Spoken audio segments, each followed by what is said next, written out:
Pessoal, tudo bem com vocês? Então, hoje a gente vai estudar os ecossistemas, a maneira como eles evoluem e funcionam, né? As dinâmicas que acontecem dentro deles. Bom, então uma breve revisão aqui, né? Um ecossistema ele é composto pelos fatores bióticos, né, que são os seres vivos, e pelos fatores abióticos, que são os componentes não vivos, como o solo, o tempo, né, a temperatura, umidade, tudo mais. E a interação que acontece entre eles, né? Então, tanto a interação entre os fatores bióticos com abióticos, a interação entre os fatores bióticos, né? Então, as interações entre seres vivos, e a interação entre fatores abióticos, né? Então, a maneira como a água e o solo interagem, a maneira como o vento, a temperatura interage com a água, com o solo, né? E aqui a maneira como, por exemplo, as plantas interagem com o solo, animais interagem com a água e tudo mais, né? Então, as interações todas que acontecem aqui dentro desse ecossistema, né, é que determinam aí várias das suas características. Bom, então, para a gente entender melhor, né, como esse jogo acontece, né, vamos compreender um conceito aqui, o conceito de sucessão ecológica, né? Então vamos começar aqui num solo abandonado, né? Então a gente poderia, ou num solo abandonado, ou um solo, uma rocha recém-formada, né? Por exemplo, uma erupção vulcânica que formou lá uma ilha vulcânica ou uma planície vulcânica nova ali, né, no continente. Então essa região, essa área, né, ela vai estar desprovida de vida, né? Vai ali começar a cair os primeiros esporos de fungos, de bactérias, primeiros líquens, primeiros musgos, né, vão começar a crescer, algas talvez era primeiro, né? Então, logo no começo, né, você tem essa parte, né, puramente abiótica, né, praticamente, e vai começar a ser colonizada, né, por aqueles seres vivos, né, os fatores bióticos, que são os colonizadores, que são os primeiros que vão ali se estabelecer. Em geral, né, são líquens, musgos, né, e eles vão abrindo caminho para que outros seres possam aparecer, né? Então, eles vão viver por um tempo, se alimentando aí da fotossíntese, né? Vão fazer fotossíntese, vão conseguir produzir ali um pouco de matéria orgânica que vai servir de alimento para alguns pequenos animais, que vão, por sua vez, deixar ali, né, vir trazer sementes em suas fezes, vai se formar uma fina camada ali de matéria orgânica, que depois vai dar origem a um solo, né?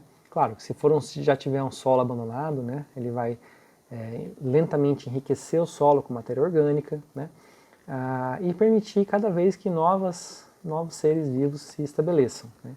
Então essa primeira fase aqui basicamente pequenos arbustos, gramíneas, né? Ao longo do tempo, plantas mais arbustivas, né, ou pequenas árvores já começam a se estabelecer, né, até que a gente tenha, né, com o passado mais tempo ainda, a formação de uma floresta, né. Então, é claro, né, nem sempre vai se formar uma floresta, a gente vai ver por quê. Mas, basicamente, esse é um processo de sucessão ecológica, a partir de um solo abandonado, né, para uma mata de clímax, se você tiver uma sucessão secundária, ou seja, esse solo já existe, né, ou uma sucessão primária, se esse solo não existia, se existia simplesmente uma rocha, né. Então isso também pode acontecer, né, leva um pouco mais de tempo, né, mas também tem um processo semelhante. Bom, então a evolução de um ecossistema, né, ela acontece, né, e foi observado, né, que não é necessariamente muito tempo, né, mesmo numa sucessão primária, né. Então algumas ilhas vulcânicas como no Havaí, o Krakatoa, né, que formou ali uma ilha do zero, né, completamente rochosa, né, em poucas décadas você já tinha uma pequena floresta, né, formando ali uma cobertura, né, de uma sucessão relativamente avançada, né. Então o que vai mudar nessa sucessão, né, ao longo da sucessão? Então, o primeiro é a complexidade. Obviamente, né, você tem uma complexidade baixa no início, né? Você tem basicamente só fatores abióticos, poucos fatores bióticos, né, que vão ali ser capazes de sobreviver nessas condições áridas, né? E à medida que vai aumentando, né, a sucessão vai ocorrendo, você vai tendo um aumento na complexidade das relações que existem aqui, um aumento no número de seres vivos, um aumento na capacidade de sustentação de vida, né? Vai ter mais espécies, né? Então a complexidade em geral vai ser maior, as interações também vão ser maiores, então a complexidade aumenta, as interações também aumentam, né? Porque, claro, você tem um solo abandonado, você tem só fatores abióticos interagindo. Quando você tem pequenos arbustos, gramíneas, você vai ter esses seres interagindo com o solo, com a água, né? Que por sua vez vão ter interações com animais, né? Aqui já você vai ter umas interações mais complexas ainda, né? Com umas cadeias alimentares mais complexas, né? Ou mesmo teias alimentares, né? Ali você vai ter a questão de frutos, né? Formando ali ciclos bastante mais intrincados, e à medida que isso se aproxima ali de uma floresta mais densa, você vai ter maior nível de interações e complexidade possível. Inclusive, uma coisa interessante é que no início, né, as interações tendem a ser negativas. Então, o que seria uma interação negativa? A interação ecológica negativa são aquelas que envolvem, por exemplo, predação, né? Então, animais predando plantas, animais predando outros animais, parasitas, né? Competição, né? Essas plantas aqui vão competir para ver quem que consegue pegar mais espaço, mais luz, mais água, né? Animais chegando ali para comer. Então, claro, não quer dizer que não existam as interações positivas, existem, né?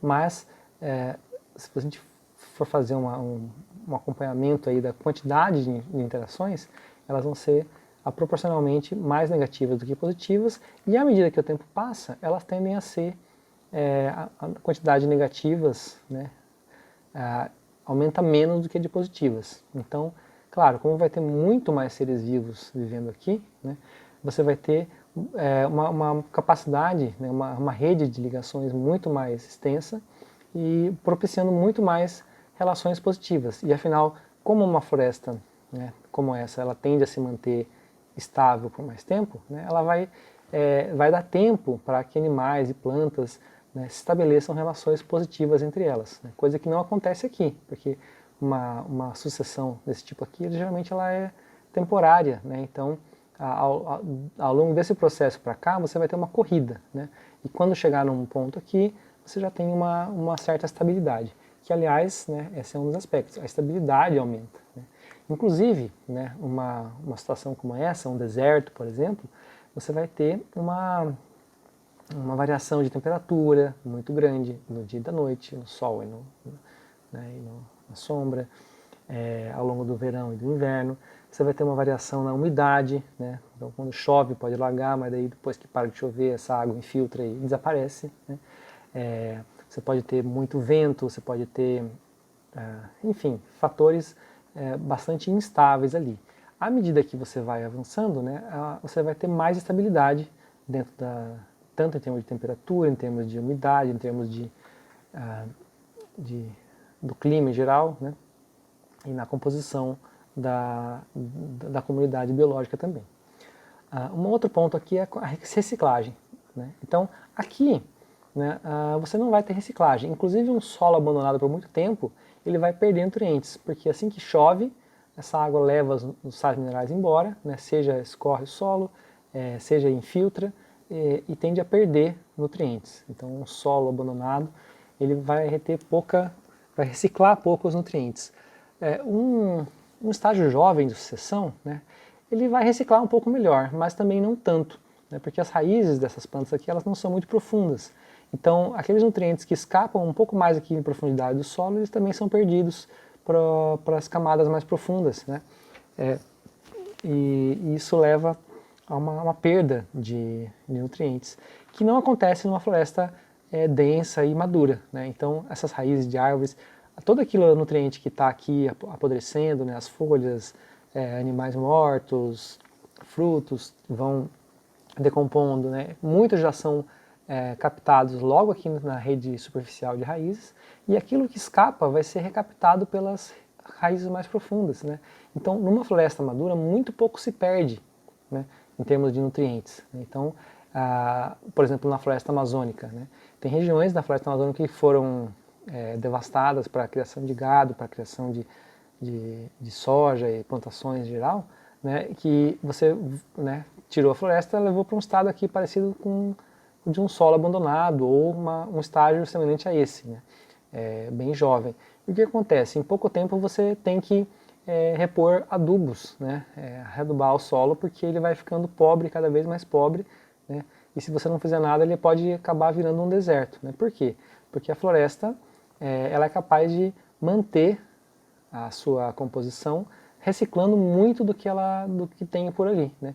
E ao tirar a floresta, como lá chove muito, por exemplo, os nutrientes são levados pela água rapidamente, né, ou seja, a floresta mantém a si própria, né. Inclusive a questão da umidade, né. Se você pegar aqui as árvores também, elas evaporam muita água, né, que elas captam aqui do solo, e ao evaporar, essa água forma nuvens que vão chover ali mesmo ou em outros lugares, né. Então elas também reciclam água, né, que de outra forma seria perdida, não para sempre, mas ela iria para os lençóis freáticos, onde ela iria sair em outro lugar, né. Então a falta de uma floresta pode tornar o ambiente mais seco também, né.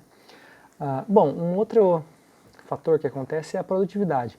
Por incrível que pareça, né, a produtividade ela é medida em dois níveis, né, a bruta e a líquida. Então a bruta seria tudo que é produzido, né, e a líquida é aquilo que é produzido menos aquilo que é gasto. Então se a gente for pensar num estágio inicial de produtividade aqui, de sucessão, a produtividade bruta, né, ela é muito maior do que o gasto, né, ou seja, a fotossíntese é muito maior do que a respiração.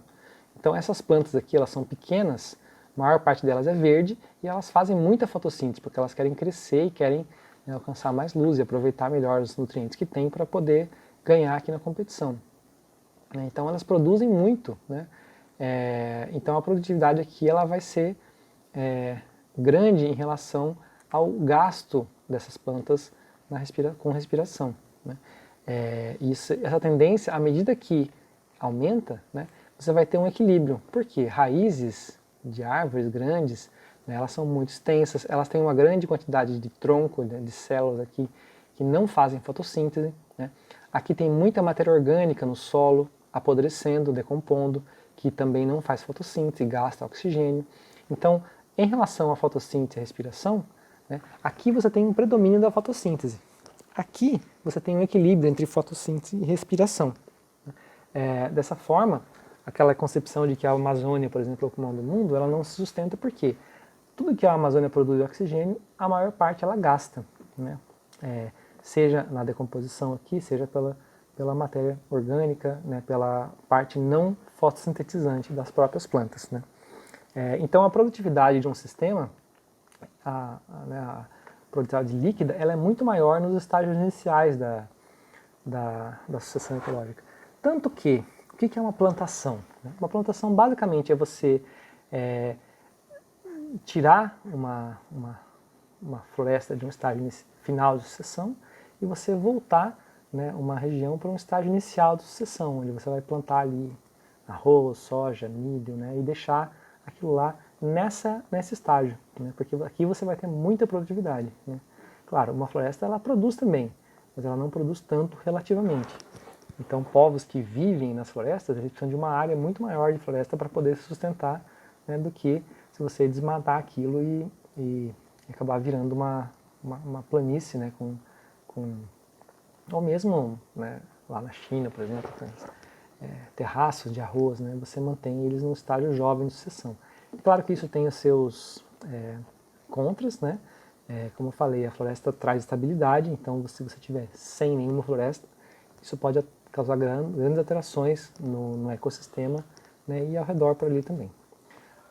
Então, né, essas são algumas mudanças que acontecem ao longo da sucessão ecológica. Porém, claro, né, mesmo antes do ser humano, né, nem todo o globo terrestre era composto por florestas. Por quê? Porque nem sempre as condições, né, as interações que acontecem aqui permitem que se chegue nesse estágio final de uma floresta. Né? Então, a gente vai ver aqui fatores que influenciam na evolução de um ecossistema. Bom, tem um diagrama, né, que é o conhecido como diagrama de Whittaker, né, que ele é uma variação desse... Esse aqui é um gráfico mais bonitinho, né, do diagrama, mas que ele relaciona a temperatura e a umidade. Né? Então aqui você tem úmido, né, e aqui embaixo você tem quente. Né? E aqui do lado de cá você tem seco, né, e aqui pro lado de cima você tem, pro lado de cima para cima você tem frio. Né? Então, o que está acontecendo aqui? Quanto mais para o lado esquerdo aqui, você tem uma região mais fria, mais úmida. Né? Então, aqui você tem água. E para cá, você tem mais quente. Né? Então, o que acontece? Se você tem pouca água e muito quente, você tem deserto. Né? Aqui, não importa quanto tempo passe, né? Você vai ter os seres vivos não vão conseguir passar muito dessas etapas iniciais de sucessão porque as condições são muito inóspitas. Né? À medida que a temperatura vai diminuindo, né, você vai ter variações ali, por exemplo, no deserto, né, a tundra, né, aqui em cima, né, até a floresta boreal, que ocorre nas regiões, né, onde ali o balanço de temperatura e umidade permite com que você tenha ali uma manutenção de uma certa floresta de pinheiros que são bastante resistentes a essas condições. Aumentando ainda a temperatura alta e um pouco mais de água, você vai ter a ocorrência de savanas, né, que são aquelas savanas africanas, né, onde corre o Rei Leão lá, né, vamos dizer, onde tem uma estação mais seca, uma estação mais chuvosa, né, mas que permite ali o que seria equivalente a um estágio intermediário. Né, você não consegue ter, devido às dinâmicas ambientais, chegar numa etapa né, de ápice de floresta tropical. Né, até você ter a maior umidade possível, né, com a maior temperatura, que seria uma floresta tropical. Né, e aqui uma variação também, a temperatura não tão alta ali na região, mas também úmido, né, florestas temperadas, né, como nas regiões da Europa, né, ou lá mais para o sul ainda do Brasil, ali para a Argentina, né, nos bosques temperados. Na região subártica, né, aqui você vê que eles representaram por pinheirinhos, né, que são aquelas famosas florestas de pinheiro ali na Europa, né, onde neva bastante. Então pinheiros são plantas bem resistentes tanto à questão da umidade quanto à questão da temperatura. Né. E aqui na região mais fria, né, tanto úmida quanto seca, independe, né, você tem os desertos frios, né, que são as tundras, né, onde você tem também musgos, né, muitos musgos, formando ali uma vegetação permanentemente, né, muito lento crescimento e bastante estável. Bom, então esse gráfico aqui, esse diagrama, né, ele mostra para a gente como ocorre a formação desses biomas. Então cada um desses